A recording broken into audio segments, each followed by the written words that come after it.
This simple high protein beef and broccoli is the reason that my girlfriend and I haven't ordered DoorDash in the last 6 months. And the 2 secrets I'm about to show you take it to the next level. Start out with a chunk of lean beef. I'm using outside round roast here. It came as a bigger chunk, but I just cut it into steak size pieces. The beauty of these cuts of meat is they are way cheaper than more expensive steaks like ribeye or New York, and they taste amazing. They're lean and they go great in stir fries like this. Here's a little hack you can use to peel garlic more quickly. Just crush it with the side of your knife and the skin comes right off.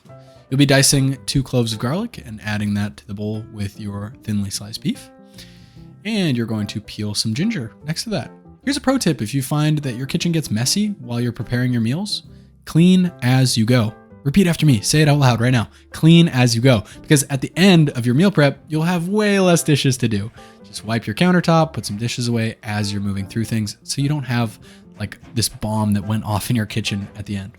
You're gonna dice some ginger along with that garlic. And here's another pro tip. If you wanna make things a little bit smaller and you don't wanna get in there with your fingers in the knife, rock the knife back and forth, especially if you have a French knife like the one I'm using here. They have a cambered blade, meaning you can rock it back and forth.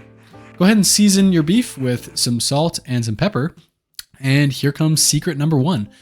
Get your beef started first and just massage it with this garlic and the ginger and salt and pepper. And we'll be setting that aside while we get our other ingredients ready. And that's gonna start to just imbue that beef with that ginger garlicky flavor.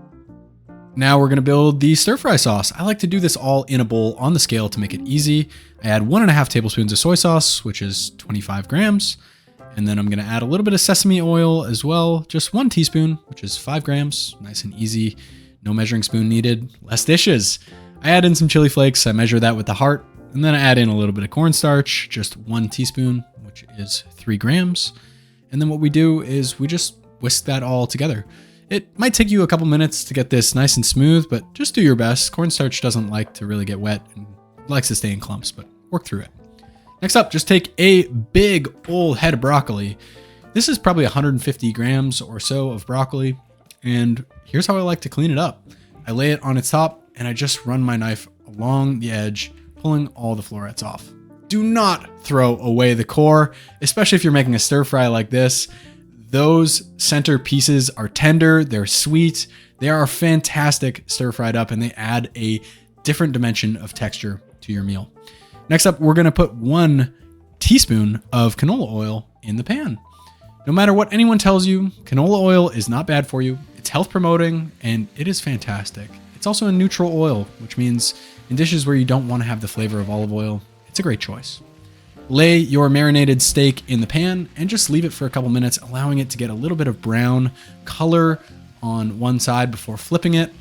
You get a little brown on the other side. We don't need to cook the beef all the way through, but after it's got brown, we'll just pull it out. Don't worry if there's a little bit of stuck on ginger and garlic and browned up texture in the bottom of the pan. That's called fond. We are going to actually release that off here when we add the broccoli and the water. That stuff loosens right up and it just adds to the overall flavor of the dish later. After 2 minutes, your broccoli will be steamed tender crisp. Don't cook it all the way through and make it just mushy soft. It takes away a lot from the dish.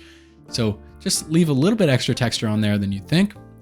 We add the beef back in and the sauce and get to quick work here because that cornstarch is going to thicken up that sauce quickly and just grab onto it.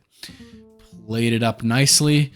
Clean the plate off, and then the last thing you can do to add a little bit of texture and make it look extra sexy is just sprinkle it with some sesame seeds to give it that luxurious restaurant look and feel. This is sticky, sweet, it's spicy, it is so delicious and way better than any takeout.